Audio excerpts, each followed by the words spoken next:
সাহিত্যপ্রেমী বন্ধুরা, আপনাদের সবাইকে স্বাগত। আজ আমি আলোচনা করব বাংলা সাহিত্যের এক অনন্য সৃষ্টি বিভূতিভূষণ বন্দ্যোপাধ্যায়ের লেখা চাঁদের পাহাড় উপন্যাস নিয়ে। বিভূতিভূষণ বন্দ্যোপাধ্যায় আমাদের সাহিত্যে এক অসাধারণ নাম। প্রকৃতির বর্ণনা আর মানুষের স্বপ্ন সংগ্রামের কাহিনী তিনি যেভাবে তুলে ধরেছেন তা বাংলা সাহিত্যে বিরল। ১৯৩৭ সালে প্রকাশিত চাঁদের পাহাড় মূলত এক অ্যাডভেঞ্চার উপন্যাস, যেখানে এক তরুণ বাঙালির চোখে আমরা দেখি আফ্রিকার রহস্যময় জগৎ। উপন্যাসের নায়ক শঙ্কর, গ্রাম বাংলার এক সাধারণ যুবক যার স্বপ্ন ভূগোলবিদ হওয়া এবং অজানাকে আবিষ্কার করা। শঙ্কর চাকরির সন্ধানে আফ্রিকায় যায়। সেখানে তার সঙ্গে দেখা হয় এক অভিজ্ঞ অভিযাত্রী দিয়েগো আলভারেজের। তারা দুজনে মিলে আফ্রিকার জঙ্গল, মরুভূমি আর পাহাড় পেরিয়ে বেরিয়ে পড়ে সোনার খোঁজে। পথে আসে সিংহ, কালাহারি মরুভূমি, আগ্নেয়গিরি বিস্ফোরণ, এমনকি রহস্যময় বানিপ নামের দানবীয় প্রাণীর কাহিনী। প্রতিটি ঘটনা পাঠককে নিয়ে যায় নতুন এক রোমাঞ্চে। চাঁদের পাহাড় বিভূতিভূষণ বন্দ্যোপাধ্যায়ের লেখা এক অনন্য রোমাঞ্চকর উপন্যাস। ১৯৩৭ সালে প্রকাশিত এই কাহিনীতে বাংলার এক সাধারণ যুবক শঙ্করের আফ্রিকা মহাদেশে অভিযান, বিপদ আর স্বপ্ন পূরণের গল্প বর্ণিত হয়েছে। এই ভিডিওতে আমরা আলোচনা করেছি শঙ্করের চরিত্র, আফ্রিকার অরণ্য ও পাহাড়ের বর্ণনা, উপন্যাসের মূল রোমাঞ্চ ও শিক্ষা। তো চলো বন্ধুরা, গল্পটা শুরু করা যাক। শঙ্কর একেবারে অজ পাড়াগাঁয়ের ছেলে। এইবার সে সবে এফএ পাস দিয়ে গ্রামে বসেছে। কাজের মধ্যে সকালে বন্ধুবান্ধবদের বাড়িতে গিয়ে আড্ডা দেওয়া, দুপুরে আহারান্তে লম্বা ঘুম, বিকেলে পালঘাটের মাওড়ে মাছ ধরতে যাওয়া। সারা বৈশাখ এভাবে কাটাবার পরে একদিন তার মা ডেকে বললেন, শোন, একটা কথা বলি শঙ্কর, তোর বাবার শরীর ভালো নয়। এ অবস্থায় আর তোর পড়াশোনা হবে কি করে? কে খরচ দেবে? এইবার একটা কিছু কাজের চেষ্টা দেখ। মায়ের কথাটা শঙ্করকে ভাবিয়ে তুললে।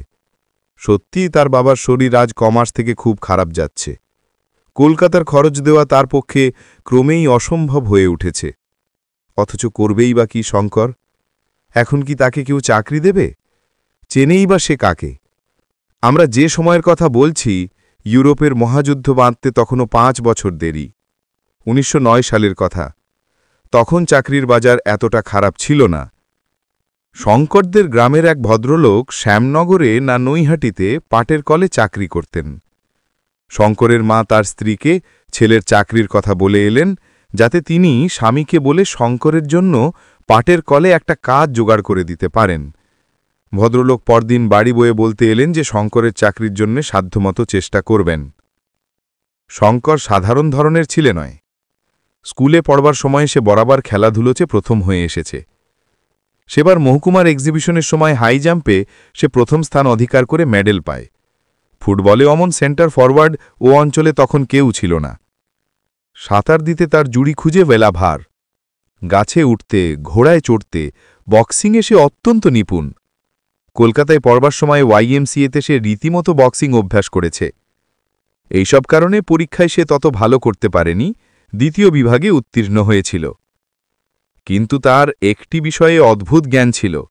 তার বাতিক ছিল যত রাজ্যের ম্যাপ ঘাটা ও বড় বড় ভূগোলের বই পড়া। ভূগোলের অঙ্ক কষতে সে খুব মজবুত। আমাদের দেশের আকাশে যেসব নক্ষত্রমণ্ডল ওঠে তা সে প্রায় সবই চেনে। ওটা কালপুরুষ, ওটা সপ্তর্ষি, ওটা ক্যাসিওপিয়া, ওটা বৃশ্চিক। কোন মাসে কোনটা ওঠে, কোন দিকে ওঠে, সব ওর নখদর্পণে। আকাশের দিকে চেয়ে তক্ষুনি বলে দেবে। আমাদের দেশের বেশি ছেলে যে এসব জানে না, কথা নিঃসন্দেহে বলা যেতে পারে। এবার পরীক্ষা দিয়ে কলকাতা থেকে আসবার সময় সে একরাশ ওই সব বই কিনে এনেছে। নির্জনে বসে প্রায়ই পড়ে। আর কিভাবেই জানে। তারপর এলো তার বাবার অসুখ, সংসারের দারিদ্র্য এবং সঙ্গে সঙ্গে মায়ের মুখে পাটকলে চাকরি নেওয়ার জন্যে অনুরোধ। কি করবে সে? সে নিতান্ত নিরুপায়। মা বাপের মলিন মুখ সে দেখতে পারবে না। অগত্য তাকে পাটের কলেই চাকরি নিতে হবে। কিন্তু জীবনের স্বপ্ন তাহলে ভেঙে যাবে। তাও সে যে না বোঝে এমন নয়। ফুটবলের নামকরা সেন্টার ফরওয়ার্ড, জেলার হাইজাম্প চ্যাম্পিয়ন, নামজাদা সাঁতারু শঙ্কর হবে কিনা শেষে পাটের কলের বাবু। নিকেলের বইয়ের আকারের কৌটোতে খাবার কি পান নিয়ে ঝাড়ন পকেটে করে তাকে সকালের ভোঁ বাজতেই ছুটতে হবে কলে, আবার 12টার সময় এসে দুটো খেয়ে নিয়েই আবার রওনা। ওদিকে সেই 6টার ভোঁ বাজলেই ছুটি। তার তরুণ তাজা মন এর কথা ভাবতেই পারে না যে, ভাবতে গেলেই তার সারা দেহমন বিদ্রোহী হয়ে ওঠে। রেসের ঘোড়া শেষকালে ছ্যাকড়া গাড়ি টানতে যাবে। সন্ধ্যার বেশি দেরি নেই। নদীর ধারে নির্জনে বসে বসে শঙ্কর এইসব কথাই ভাবছিল। তার মন উড়ে যেতে চায় পৃথিবীর দূর দূর দেশে, শত দুঃসাহসী কাজের মাঝখানে। লিভিংস্টোন, স্টানলির মতো, হ্যারি জনস্টন, মার্কো পোলোর মতো। এর জন্য ছেলেবেলা থেকে সে নিজেকে তৈরি করেছে। যদিও এ কথা ভেবে দেখেনি অন্য দেশের ছেলেদের পক্ষে যা ঘটতে পারে, বাঙালি ছেলেদের পক্ষে তা ঘটা একরকম অসম্ভব। তারা তৈরি হয়েছে কেরানি, স্কুলমাস্টার, ডাক্তার বা উকিল হবার জন্যে। অজ্ঞাত অঞ্চলের অজ্ঞাত পথে পাড়ি দেওয়ার আশা তাদের পক্ষে নিতান্তই দুরাশা। প্রদীপের মৃদু আলায় সেদিন রাত্রে সে ওয়েস্টমার্কের বড় ভূগোলের বইখানা খুলে পড়তে বসল। এই বইখানার একটা জায়গা তাকে বড় মুগ্ধ করে। সেটা হচ্ছে প্রসিদ্ধ জার্মান ভূপর্যটক অ্যান্টন হাউটম্যান লিখিত আফ্রিকার একটা বড় পর্বত মাউন্টেন অব দি মুন আরোহণের অদ্ভুত বিবরণ। কতবার সেটা পড়েছে, পড়বার সময় কতবার ভেবেছে হের হাউফটম্যানের মতো সেও একদিন যাবে মাউন্টেন অব দি মুন জয় করতে। স্বপ্ন, সত্যিকারের চাঁদের পাহাড় দূরের জিনিসই চিরকাল। চাঁদের পাহাড় বুঝি পৃথিবীতে নামে? সে রাত্রে বড় অদ্ভুত একটা স্বপ্ন দেখল সে। চারধারে ঘন বাঁশের জঙ্গল, বুনো হাতির দল মড়মড় করে বাঁশ ভাঙছে। সে আর একজন কে তার সঙ্গে, দুজনে একটা প্রকাণ্ড পাহাড়ে উঠেছে। চারধারের দৃশ্য ঠিক হাউটম্যানের লেখা মাউন্টেন অব দি মুনের দৃশ্যের মতো। সেই ঘন বাঁশবন, সেই পরগাছা ঝোলানো বড় বড় গাছ, নিচে পচা পাতার রাশ, মাঝে মাঝে বড় বড় সাপ ছাড়াছে।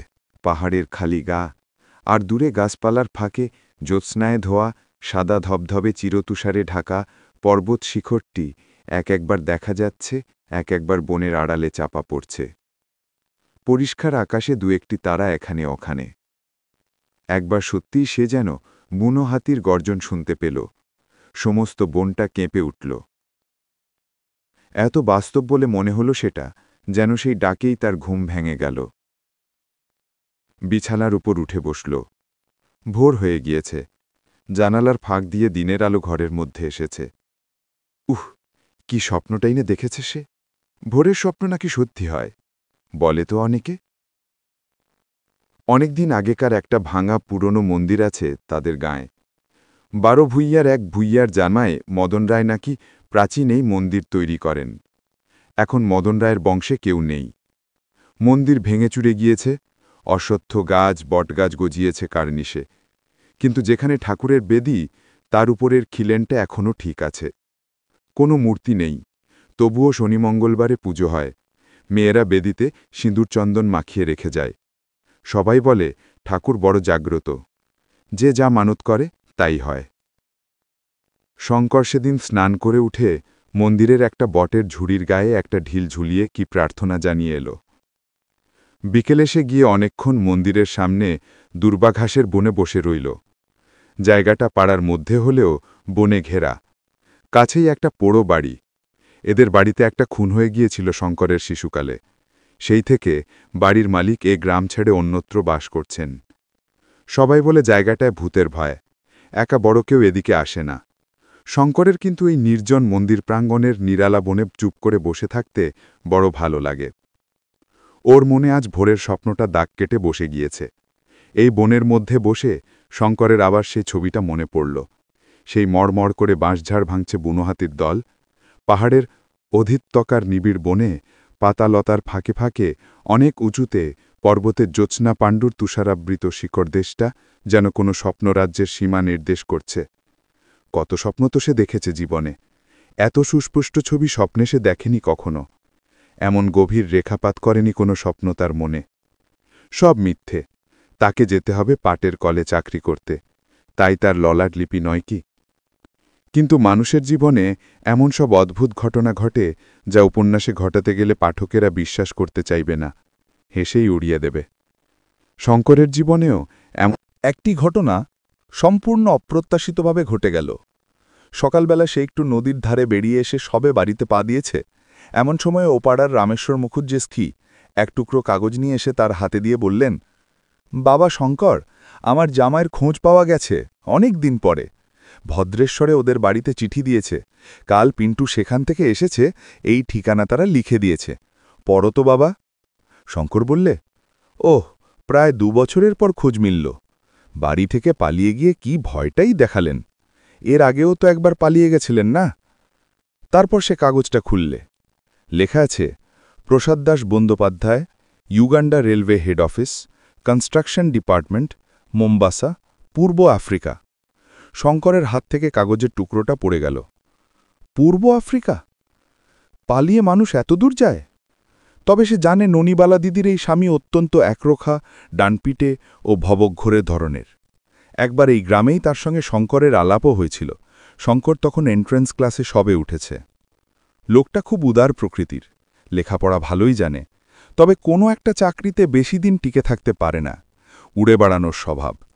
আর পালিয়ে বর্মা না কোচিন কোথায় গিয়েছিল। এবারও বড়দাদার সঙ্গে কি নিয়ে মনমালিন্য হবার দরুন বাড়ি থেকে পালিয়েছিল, এ খবর শঙ্কর আগেই শুনেছিল। সেই প্রসাদবাবু পালিয়ে গিয়ে ঠেলে উঠেছে একেবারে পূর্ব আফ্রিকায়। রামেশ্বর মুখুজ্জের স্ত্রী ভালো বুঝতে পারলেন না তার জামাই কত দূরে গিয়েছে। অতটা দূরত্বে তার ধারণা ছিল না। তিনি চলে গেলে শঙ্কর ঠিকানাটা নিজের নোট বইয়ে লিখে রাখলে এবং সেই সপ্তাহের মধ্যে প্রসাদবাবুকে একখানা চিঠি দিলে। শঙ্করকে তার মনে আছে কি? তার শ্বশুরবাড়ির গায়ের ছেলে সে, এবার এফএ পাস দিয়ে বাড়িতে বসে আছে। তিনি কি একটা চাকরি করে দিতে পারেন তাদের রেলের মধ্যে? যত দূরে হয় সে যাবে। 1.5 মাস পরে, যখন শঙ্কর প্রায় হতাশ হয়ে পড়েছে চিঠির উত্তরপ্রাপ্তি সম্বন্ধে, তখন একখানা খামের চিঠি এলো শঙ্করের নামে। তাতে লেখা আছে, প্রিয় শঙ্কর, তোমার পত্র পেয়েছি। তোমাকে আমার খুব মনে আছে। কবজির জ্বরে তোমার কাছে সেবার হেরে গিয়েছিলাম, সে কথা ভুলিনি। তুমি আসবে এখানে? চলে এসো। তোমার মতো ছেলে বাইরে না বেরুবে তবে কে আর বেরুবে? এখানে নতুন রেল তৈরি হচ্ছে, আরও লোক নেবে। যত তাড়াতাড়ি পারো এসো। তোমার কাজ জুটিয়ে দেওয়ার ভার আমি নিচ্ছি। তোমাদের প্রসাদ দাস বন্দ্যোপাধ্যায়। শঙ্করের বাবা চিঠি দেখে খুব খুশি। যৌবনে তিনিও নিজে ছিলেন ডানপিটে ধরনের লোক। ছেলে পাটের কলে চাকরি করতে যাক তার এতে মত ছিল না। শুধু সংসারের অভাব অনটনের দরুন শঙ্করের মায়ের মতেই সায় দিতে বাধ্য হয়েছিলেন। এর মাসখানেক পরে শঙ্করের নামে এক টেলিগ্রাম এলো ভদ্রেশ্বর থেকে। সেই জামাইটি দেশে এসেছেন সম্প্রতি। শঙ্কর যেন গিয়ে তার সঙ্গে দেখা করে। টেলিগ্রাম পেয়ে তিনি আবার মোম্বাসায় ফিরবেন দিন 20 মধ্যে। শঙ্করকে তাহলে সঙ্গে করে তিনি নিয়ে যেতে পারেন। 4 মাস পরের ঘটনা, মার্চ মাসের শেষ। মোম্বাসা থেকে যে রেলপথ গিয়াছে কিছুমু, ভিক্টোরিয়া নায়াঞ্জা হ্রদের ধারে, তারই একটা সাঁচার আইন তখন তৈরি হচ্ছিল। জায়গাটা মোম্বাসা থেকে 350 মাইল পশ্চিমে, ইউগান্ডা রেলওয়ের নুটসবার্গ স্টেশন থেকে 72 মাইল দক্ষিণ পশ্চিম কোণে। এখানে শঙ্কর কনস্ট্রাকশন ক্যাম্পের কেরানি ও সরকারি স্টোর কিপার হয়ে এসেছে। থাকে ছোট একটা তাঁবুতে। তার আশেপাশে অনেক তাঁবু। এখানে এখনও বাড়িঘর তৈরি হয়নি বলে তাঁবুতেই সবাই থাকে। তাঁবুগুলো একটা খোলা জায়গায় চক্রাকারে সাজানো। তাদের চারধার ঘিরে বহু দূরব্যাপী মুক্ত প্রান্তর, লম্বা লম্বা ঘাসে ভরা, মাঝে মাঝে গাছ।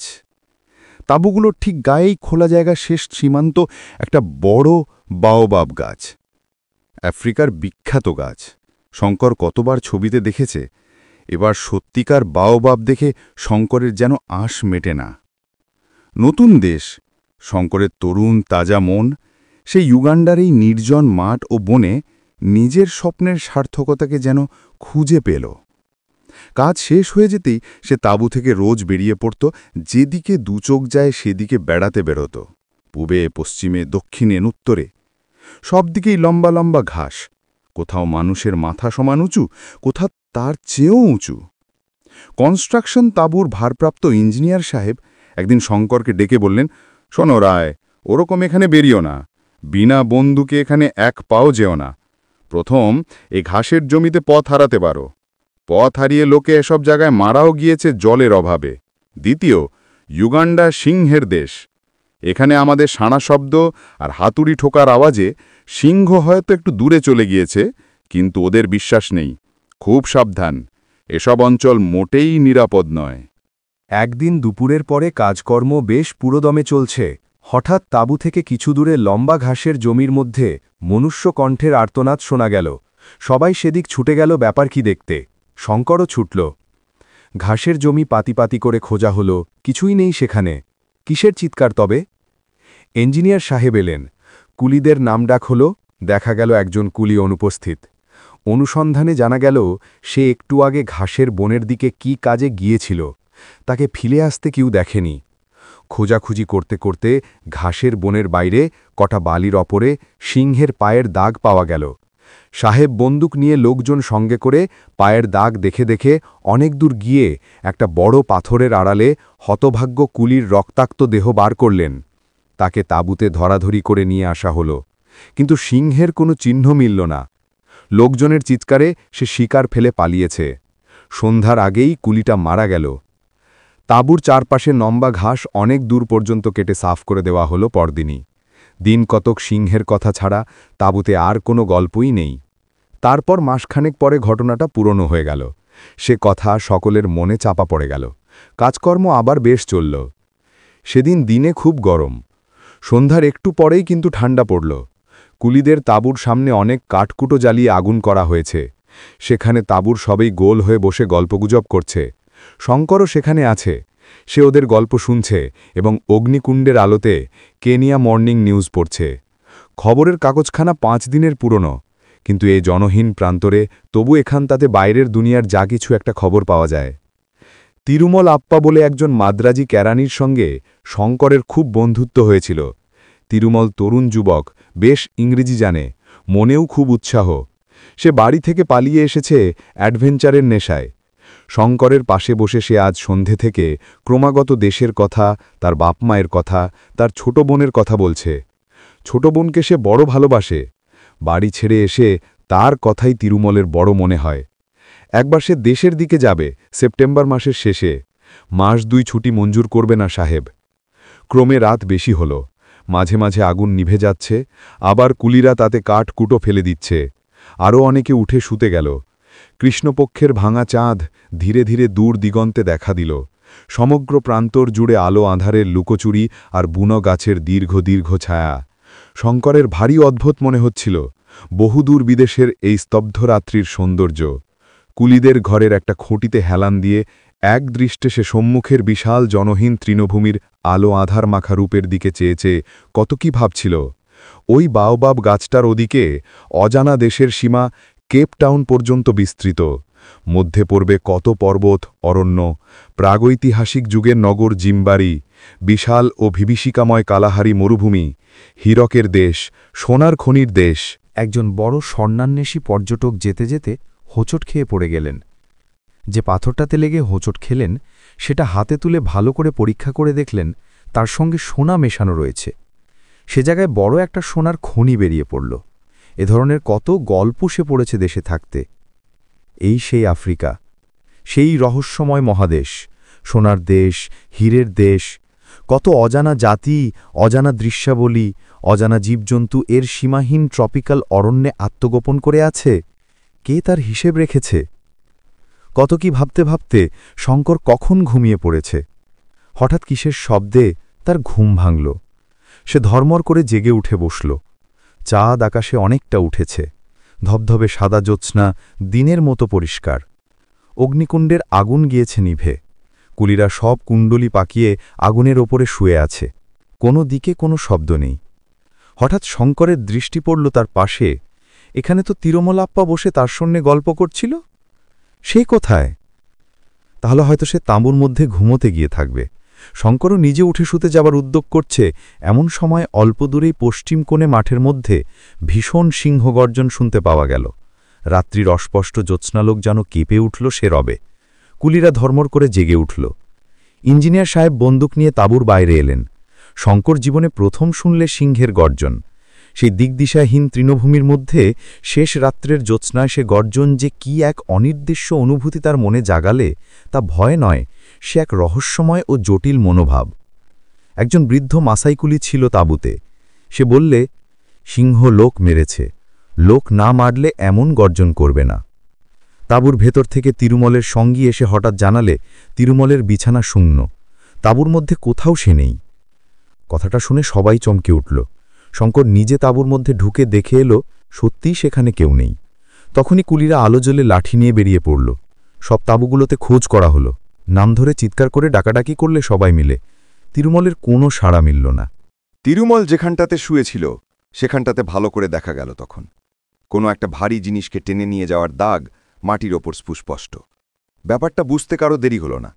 বাওবাব গাছের কাছে তিরুমলার জামার হাতার খানিকটা টুকরো পাওয়া গেল। ইঞ্জিনিয়ার সাহেব বন্দুক নিয়ে আগে আগে চললেন, শঙ্কর তার সঙ্গে চলল। কুলিরা তাদের অনুসরণ করতে লাগল। সেই গভীর রাত্রে তাঁবু থেকে দূরে মাঠের চারদিকে অনেক জায়গা খুঁজা হল। তিরুমলের দেহের কোনো সন্ধান মিলল না। এবার আবার সিংহগর্জন শোনা গেল, কিন্তু দূরে, যেন এই নির্জন প্রান্তরের অধিষ্ঠাত্রী কোনো রহস্যময় রক্ষসীর বিকট চিৎকার। মাসাই কুলিটা বলল, সিংহ দেহ নিয়ে চলে যাচ্ছে, কিন্তু ওকে নিয়ে আমাদের ভুগতে হবে। আরও অনেকগুলো মানুষও ঘায়েল না করে ছাড়বে না। সবাই সাবধান। যে সিংহ একবার মানুষ খেতে শুরু করে সে অত্যন্ত ধূর্ত হয়ে ওঠে। রাত যখন প্রায় ৩টে, তখন সবাই ফিরল তাঁবুতে। বেশ ফুটফুটে জ্যোৎস্নায় সারা মাঠ আলো হয়ে উঠেছে। আফ্রিকার এই অংশে পাখি বড় একটা দেখা যায় না দিন মানে, কিন্তু এক ধরনের রাত্রিচর পাখির ডাক শুনতে পাওয়া যায় রাত্রে। সে সুর অপার্থিব ধরনের মিষ্টি। এইমাত্র সেই পাখি কোনো গাছের মাথায় বহুদূরে ডেকে উঠল। মনটা এক মুহূর্তে উদাস করে দেয়। শঙ্কর ঘুমু গেল। সবাই তাঁবুর মধ্যে শুতে গেল, কারণ পরিশ্রম কারো কম হয়নি। তাঁবুর সামনে কাঠকুটো জ্বালিয়ে প্রকাণ্ড অগ্নিকুণ্ড করা হলো। শঙ্কর সাহস করে বাইরে বসতে হবে সে পারলে না। এরকম দুঃসাহসের কোনো অর্থ হয় না। তবে সে নিখেড়ের ঘরে শুয়ে জানলা দিয়ে বিস্তৃত জ্যোৎস্না আলোকিত অজানা প্রান্তরের দিকে চেয়ে রইল। মনে কি এক অদ্ভুত ভাব। তিরুমলের অদৃষ্ট লিপি এই জন্যেই বোধহয় তাকে আফ্রিকায় টেনে এনেছিল। তাকেই বা কি জন্যে এখানে এনেছে তার অদৃষ্ট, কে জানে তার খবর। আফ্রিকা অদ্ভুত সুন্দর দেখতে, কিন্তু আফ্রিকা ভয়ঙ্কর। দেখতে বাবলাবনে ভর্তি বাংলাদেশের মাঠের মতো দেখালে কি হবে? আফ্রিকা অজানা মৃত্যু সংকুল, যেখানে সেখানে অতর্কিত মৃত্যুর ফাঁদ পাতা। পরমুহূর্তে কি ঘটবে এই মুহূর্তে তাকেও বলতে পারে না। আফ্রিকা প্রথম বলি গ্রহণ করেছে তরুণ হিন্দু যুবক তিরুমলকে। সে বলি চায়। তিরুমল তো গেল, সঙ্গে সঙ্গে ক্যাম্পে পরদিন থেকে এমন অবস্থা হয়ে উঠল যে আর সেখানে সিংহের উপদ্রবে থাকা যায় না। মানুষ খেকো সিংহ অতি ভয়ানক জানোয়ার। যেমন সে ধূর্ত তেমনি সাহসী। সন্ধ্যা তো দূরের কথা, দিন মানেই একা বেশি দূর যাওয়া যায় না। সন্ধ্যের আগে তাঁবুর মাঠে নানা জায়গায় বড় বড় আগুনের কুণ্ড করা হয়। কুলিরা আগুনের কাছে ঘেঁষে বসে গল্প করে, রান্না করে, সেখানেই বসে খাওয়া দাওয়া করে। ইঞ্জিনিয়ার সাহেব বন্দুক হাতে রাত্রে ৩-৪ বার তাঁবুর চারদিক ঘুরে পাহারা দেন, ফাঁকা আওয়াজ করেন। এত সতর্কতার মধ্যেও একটা কুলিকে সিংহ নিয়ে পালালো। তিরুমলকে মারবার ঠিক ২ দিন পরে সন্ধ্যারাত্রে। তারপর দিন একটা সোনালি কুলি দুপুরে তাঁবু থেকে ৩০০ গজের মধ্যে পাথরের ঢিবিতে পাথর ভাঙতে গেল। সন্ধ্যায় সে আর ফিরে এলো না। সেই রাত্রেই রাত 10টার পরে শঙ্কর ইঞ্জিনিয়ার সাহেবের তাঁবু থেকে ফিরছে। লোকজন কেউ বড় একটা বাইরে নেই। সকাল সকাল যে যার ঘরে শুয়ে পড়ছে। কেবল এখানে ওখানে দূরে একটা নির্বাপিত প্রায় অগ্নিকুণ্ড। দূরে শেয়াল ডাকছে। শেয়ালের ডাক শুনলেই শঙ্করের মনে হয় সে বাংলাদেশের পাড়াগায়ে আছে। চোখ বুঝে সে নিজের গ্রামটা ভাববার চেষ্টা করে। তাদের ঘরের কোণে সেই বিলিতি আমড়া গাছটা ভাববার চেষ্টা করে। আজও সে একবার থমকে দাঁড়িয়ে তাড়াতাড়ি বুঝলে, কি চমৎকার লাগে। কোথায় সে?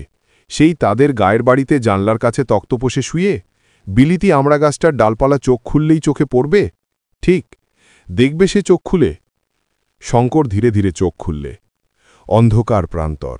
দূরে সেই বড় বাওবাব গাছটা অস্পষ্ট অন্ধকারে দৈত্যের মতো দাঁড়িয়ে আছে।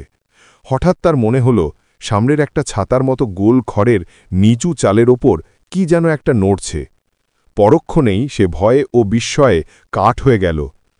প্রকাণ্ড একটা সিংহ খড়ের চাল থাবা দিয়ে খুঁচিয়ে গর্ত করবার চেষ্টা করছে ও মাঝে মাঝে নাকটা চালের গর্তের কাছে নিয়ে গিয়ে কিসের যেন ঘ্রাণ নিচ্ছে। তার কাছ থেকে চালটার দূরত্ব বড়জোর ২০ হাত। শঙ্কর বুঝলে সে ভয়ানক বিপদগ্রস্ত। সিংহ চালার খড় খুঁচিয়ে গর্ত করতে ব্যস্ত। সেখান দিয়ে ঢুকে সে মানুষ নেবে, শঙ্করকে সে এখনো দেখতে পায়নি। তাঁবুর বাইরে কোথায় লোক নেই, সিংহের ভাই কেউ বেশি রাত্রে বাইরে থাকে না, নিজে সম্পূর্ণ নরস্ত্র, এক গাছ লাঠি পর্যন্ত নেই হাতে।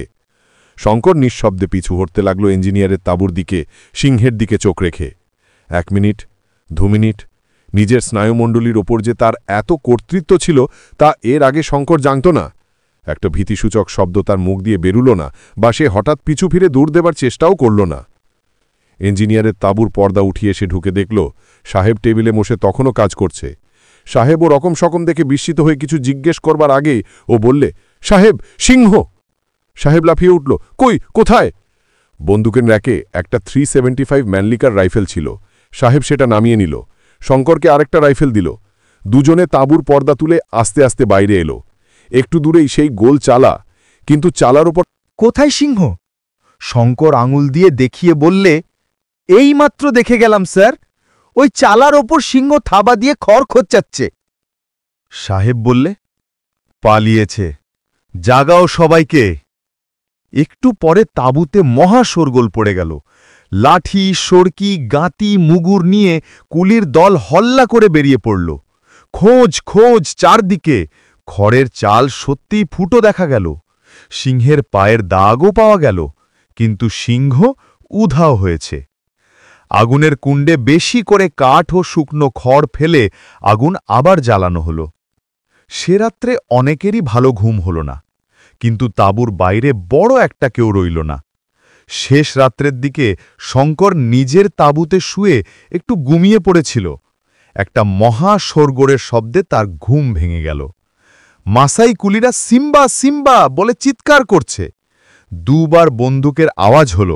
শঙ্কর তাঁবুর বাইরে এসে ব্যাপার জিজ্ঞেস করে জানলে সিংহ এসে আস্তাবলের একটা ভারবাহী অশ্বতরকে জখম করে গিয়েছে এইমাত্র। সবাই শেষ রাত্রে একটু ঝিমিয়ে পড়েছে, আর সেই সময়ে এই কাণ্ড। পরদিন সন্ধ্যার ঝোঁকে একটা ছোকরা কুলিকে তাঁবু থেকে 100 হাতের মধ্যে সিংহ নিয়ে গেল। দিন 4 পরে আরেকটা কুলিকে নিলে বাওবাব গাছটার তলা থেকে। কুলিরা আর কেউ কাজ করতে চায় না। লম্বা লাইনে গাঁতিওয়ালা কুলিদের অনেক সময় খুব ছোট দলে ভাগ হয়ে কাজ করতে হয়। তারা তাঁবু ছেড়ে দিনের বেলাতেও বেশি দূর যেতে চায় না। তাঁবুর মধ্যে থাকাও রাত্রে নিরাপদ নয়। সকলেরই মনে ভয়। প্রত্যেকেই ভাবে এবার তার পালা। কাকে কখন নেবে কিচ্ছু স্থিরতা নেই। এই অবস্থায় কাজ হয় না। কেবল মাসাই কুলিরা অবিচল রইল। তারা জমকেও ভয় করে না। তাঁবু থেকে 2 মাইল দূরে গাঁতির কাজ তারাই করে। সাহেব বন্দুক নিয়ে দিনের মধ্যে 4-5 বার তাদের দেখাশোনা করে আসে। কত নতুন ব্যবস্থা করা হলো, কিছুতেই সিংহের উপদ্রব কমল না। কত চেষ্টা করেও সিংহ শিকার করা গেল না। অনেকে বললে, সিংহ একটা নয়, অনেকগুলো, কটা মেরে ফেলা যাবে? সাহেব বললে, মানুষ খেকো সিংহ বেশি থাকে না, এই একটা সিংহেরই কাজ। একদিন সাহেব শঙ্করকে ডেকে বললে বন্দুকটা নিয়ে গাঁতিওয়ালা কুলিদের একবার দেখে আসতে। শঙ্কর বললে, সাহেব, তোমার ম্যানুলিকারটা দাও। সাহেব রাজি হল। শঙ্কর বন্দুক নিয়ে একটা অশ্বতরে চড়ে রওনা হল। তাঁবু থেকে মাইলখানেক দূরে এক জায়গায় একটা ছোট জলা। শঙ্কর দূর থেকে জলাটা দেখতে পেয়েছে। তখন বেলা প্রায় 3টে, কেউ কোনো দিকে নেই। রোদের ঝাঁজ মাঠের মধ্যে তাপ তরঙ্গে সৃষ্টি করেছে। হঠাৎ অশ্বতর থমকে দাঁড়িয়ে গেল, আর কিছুতেই সেটা এগিয়ে যেতে চায় না। শঙ্করের মনে হল জায়গাটার দিকে যেতে অশ্বতরটা ভয় পাচ্ছে। একটু পরে পাশের ঝোপে কি যেন একটা নড়ল, কিন্তু সেদিকে চেয়ে সে কিছু দেখতে পেলে না। সে অশ্বতর থেকে নামল, তবু অশ্বতর নড়তে চায় না। হঠাৎ শঙ্করের শরীরে যেন বিদ্যুৎ খেলে গেল। ঝোপের মধ্যে সিংহ তার জন্য ওত পেতে বসে নেই তো? অনেক সময় এরকম হয় সে জানে। সিংহ পথের পাশে ঝোপঝাপের মধ্যে লুকিয়ে অনেক দূর পর্যন্ত নিঃশব্দতার শিকারের অনুসরণ করে। নির্জন স্থানে সুবিধে বুঝে তার ঘাড়ের ওপর লাফিয়ে পড়ে। যদি তাই হয়? শঙ্কর অশ্বতর নিয়ে আর এগিয়ে যাওয়া উচিত বিবেচনা করলে না। ভাবলে তাঁবুতে ফিরেই যাই। সবে সে তাঁবুর দিকে অশ্বতরের মুখটা ফিরিয়েছে, এমন সময় আবার ঝোপের মধ্যে কি একটা নড়ল। সঙ্গে সঙ্গে ভয়ানক সিংহগর্জন এবং একটা ধূসর বর্ণের বিরাট দেহ সশব্দে অশ্বতরের উপর এসে পড়ল। শঙ্কর তখন হাতচারে গেগিয়ে আছে। সে তখনই ফিরে দাঁড়িয়ে বন্দুক উঁচিয়ে উপরি উপরি দুবার গুলি করলে। গুলি লেগেছে কিনা বোঝা গেল না, কিন্তু তখন অশ্বতর মাটিতে লুটিয়ে পড়েছে। ধূসর বর্ণের জানোয়ারটা পলাতক। শঙ্কর পরীক্ষা করে দেখলে অশ্বতরের কাঁধের কাছে অনেকটা মাংস ছিন্ন ভিন্ন, রক্তে মাটি ভেসে যাচ্ছে। যন্ত্রণায় সে ছটফট করছে। শঙ্কর এক গুলিতে তার যন্ত্রণার অবসান করলে। তারপর সে তাঁবুতে ফিরে এলো। সাহেব বললে, সিংহ নিশ্চয়ই জখম হয়েছে। বন্দুকের গুলি যদি গায়ে লাগে তবে দস্তুর মতো জখম তাকে হতেই হবে। কিন্তু গুলি লেগেছিল তো? শঙ্কর বললে, গুলি লাগালাগির কথা সে বলতে পারবে না, বন্দুক ছুঁড়েছিল এইমাত্র। লোকজন নিয়ে খোঁজাখুঁজি করে ২-৩ দিনও কোনো আহত বা মৃত সিংহের সন্ধান কোথাও পাওয়া গেল না। জুন মাসের প্রথম থেকে বর্ষা নামল। কতকটা সিংহের উপদ্রবের জন্যে, কতকটা বা জলাভূমির সান্নিধ্যের জন্যে জায়গাটা অস্বাস্থ্যকর হওয়ায় তাঁবু ওখান থেকে উঠে গেল। শঙ্করকে আর কনস্ট্রাকশন তাঁবুতে থাকতে হল না। কিসুমু থেকে প্রায় ৩০ মাইল দূরে একটা ছোট স্টেশনে সে স্টেশন মাস্টারের কাজ পেয়ে জিনিসপত্র নিয়ে সেখানেই চলে গেল। তো বন্ধুরা, গল্পটা এখানেই শেষ করলাম। আবার পরের পার্টে নিয়ে আসব। তো গল্পটা কেমন লাগলো অবশ্যই কমেন্টে জানাবে, আর চ্যানেলটিকে সাবস্ক্রাইব করে আমাকে এগিয়ে যেতে সাহায্য করবে। ধন্যবাদ বন্ধুরা আমার গল্পটা শোনার জন্য।